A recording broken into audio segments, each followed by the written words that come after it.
మధుసూదన్ రెడ్డి గారు ఏంటి లోకేష్ గారు చెప్పినటువంటి అబ్రివేషన్ మా అంటే మాయ అని వి అంటే విధ్వం మీరేమో మా అంటే మచిలీపట్నం అన్నారు వి అంటే విజయవాడ అన్నారు గన్ అంటే గుంటూరు వచ్చిందన్నారు ఇదేమో మాయ విధ్వంసం గన్ కల్చర్ అని చెప్తున్నారు అది లోకేష్కే వదిలేద్దాం సార్ అంతేనా అవును సార్ మనం దాని గురించి డిస్కస్ ఎందుకంటే అతనికి అజ్ఞాని అతనికి ఆయన ఏం అజ్ఞాని కాదు అతను స్టాన్ఫోర్డ్ యూనివర్సిటీలో చదువుకొని వచ్చినటువంటి మన విద్యాశాఖ మంత్రి ఎంత చదువు చదివి ఎన్ని విన్నను కానీ హీనడుగు గుణంబు మానలేడు అన్నారు అందువల్ల హీనమైనటువంటి గుణాలని ఎవరూ తీలేరు కాబట్టి అతను హీనుడే దాని గురించి మాట్లాడదలుచుకోలేదు కానీ ఈ మధ్య చంద్రబాబు నాయుడు గారిలో కొంచెం మార్పు వచ్చినట్టుంది సార్ అతనికి ఒక నానుడు ఉంది సార్ రాజశేఖర రెడ్డి గారు చెప్పేవాళ్ళు ఏదైనా సరే నిజం చెప్తే తల 1000 బుక్కులు వస్తుందని రాజశేఖర రెడ్డి గారు అసెంబ్లీలో కూడా చాలాసార్లు చెప్పారు కానీ రాజశేఖర రెడ్డి గారు చెప్పిన ఒక ఆ సామెతని ఇప్పుడు పటాపంచలు చేస్తున్నాడు నేను ఇప్పుడు చూడండి మావిగన్ నేను కూడా చేసేది మావిగనే అంటున్నాడు ఒకటి రెండోది సార్ నేను ఈ 53,000 ఎకరాలు తీసుకుంటే ఇది ఒక చిన్న మున్సిపాలిటీ అవుతుంది అంటున్నాడు అవును ఎందుకు అవుతున్నాయంటే ఒక చిన్న ఎగ్జాంపుల్ సార్ 7,500 ఎకరాలు వాళ్ళకి మిగులు ఫ్లాట్లు వాళ్ళకి అలాట్ చేయాల్సి వస్తుంది అంటే మొత్తం దాంట్లో 53,000 ఎకరాల్లో 7,500 ఎకరాలని రైతులకు ఇవ్వాల్సి వస్తుంది ఆ 7,500 ఎకరాల్లో 68,000 ఫ్లాట్లు వస్తాయి సార్ కమర్షియల్ అండ్ రెసిడెన్షియల్ 30,000 ఫ్లాట్లు వచ్చి కమర్షియల్ పోతాయి దాంట్లో మనుషులు ఉండరు సాయంత్రం అయితే లాక్ చేసుకుని వచ్చేస్తారు కమర్షియల్కి అంతే కదా సార్ ఆఫీసులు ఇచ్చి మాత్రం అక్కడ జనాభానే లేరు సార్ వచ్చారు అనుకోండి అది ఒక నగరమే అయింది అనుకోండి కమర్షియల్ ప్లాట్ లో ఎవరు రెసిడెన్షియల్ గా ఉండరు కదా అది వ్యాపార సంస్థలు సాయంత్రానికి బేగం వేసుకుని వస్తారు ఆ తర్వాత మిగిలింది 38,000 ఫ్లాట్లు 38,000 ఫ్లాట్లో ఎంతమంది ఉండగలరు సార్ 3 లక్షల మంది ఉండగలరు సరే నేను హై రైజులు కడతాను పెద్ద ఫ్లోర్లు కడతాను అంటే 10 లక్షల మంది ఉండగలరు అంటే 10 లక్షల మంది ఉండేది మున్సిపాలిటీనే కదా సార్ అంటే చంద్రబాబు నాయుడు చాలా కరెక్ట్గా చెప్పాడు అందుకే నేను హైదరాబాద్ లాంటి ఒక నగరం రావాలంటే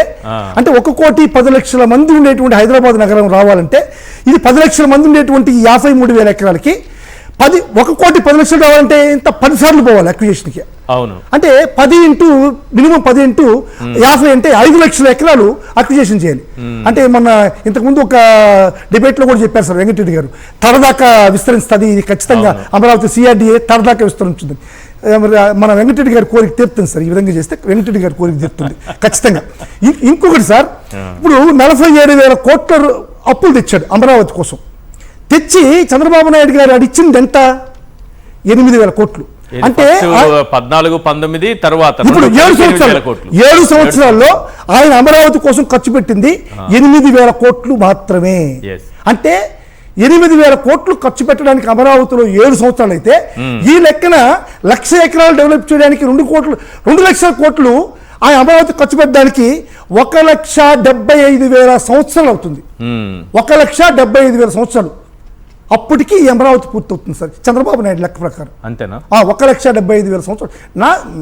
మ్యాథమెటిక్స్ సార్ ఇది 7 సంవత్సరాలకి 8 కోట్లు ఉంటే 2 లక్షల కోట్లు ఖర్చు పెట్టడానికి 1,75,000 సంవత్సరాలు అవుతుంది కలియుగం అంతం అవుతుంది అని మీరు చెప్పేదాన్ని అది దేవుడు నిర్ణయించాలి సార్ సూర్యుడు చంద్రుడు నిర్ణయించాలి ఇంకొకటి సార్ అసలు మెయిన్గా మీరు అన్ని వదిలేసి దాన్ని డిస్కస్ చేస్తున్నారు దీని గురించి డిస్కస్ చేస్తున్నారు ఇప్పుడు అమరావతిలో ఉండేది మావిగంలో ఉండేది ఏంటి సార్ అమరావతిలో లేనిదేనివో మావిగంలో ఉన్నటివి ఏంటో చంద్రబాబు నాయుడు తెలుసు గన్నవరం ఎయిర్పోర్ట్ ఉన్నదని తెలుసు మచిలీపట్నం పోర్ట్ ఉన్నదని తెలుసు అదేవిధంగా విజయవాడ గుంటూరు మచిలీపట్నం నగరాలు ఉన్నాయని తెలుసు మెడికల్ కాలేజ్ ఉన్నాయని తెలుసు ఇంకా రహదారులు ఉన్నాయని తెలుసు అన్నీ తెలుస్తారు మనకు మనం పోలుస్తున్నాం అక్కడ లేనట్టు ఇక్కడ లేనట్టు అక్కడ పోలుస్తున్నాం అదేవిధంగా గ్రీన్ ఫీల్డ్ మన సాగర రోడ్డు కూడా ఉంది సార్ అన్ని పోర్టులు కనెక్ట్ చేస్తూ ఎక్కడ విశాఖపట్నం నుంచి ఎన్నూరు పోర్టు దాకా సాగరమాల రోడ్డు కూడా ఉంది అది కూడా చంద్రబాబు నాయుడు తెలుసు నీకు నాకు మన ఉండే వాళ్ళకి తెలియని విషయం ఒకటి ఉంది ఇప్పుడు అమరావతి చుట్టూ 1,00,000 ఎకరాలు వాళ్ళు కొనిపెట్టుకున్నారు అవును కానీ మావిగన్ చుట్టుపక్కల లేవు సార్ చంద్రబాబు నాయుడు మావిగన్ చుట్టుపక్కల కొనలా మీరు మావిగన్ అంటే మావిగన్ చుట్టూ చంద్రబాబు నాయుడికి 1,00,000 ఎకరాలు లేదు సార్ అదే అమరావతి చుట్టూ ఉంది 1,00,000 ఎకరాలు మీరు అక్కడి నుంచి రమ్మంటే ఎట్టొస్తారు సార్ ఆయన ఏమో సార్ మీరు మాట్లాడుతున్నారు ఆ విధంగా మరి 1,00,000 ఎకరాలు మాలిగన్ చుట్టూ కొనిస్తారా మీరు చంద్రబాబు నాయుడికి అప్పుడు వస్తాడు రమ్మని చెప్పండి దీని అసలు విషయం సో అక్కడ భూములు కొన్న వాళ్ళకి ఇబ్బంది రాకూడదు సార్ చంద్రబాబు నాయుడికి మావిగన్ చుట్టూ Yes. ఒక్క ఎకరా కూడా చంద్రబాబు నాయుడుకి లేదు.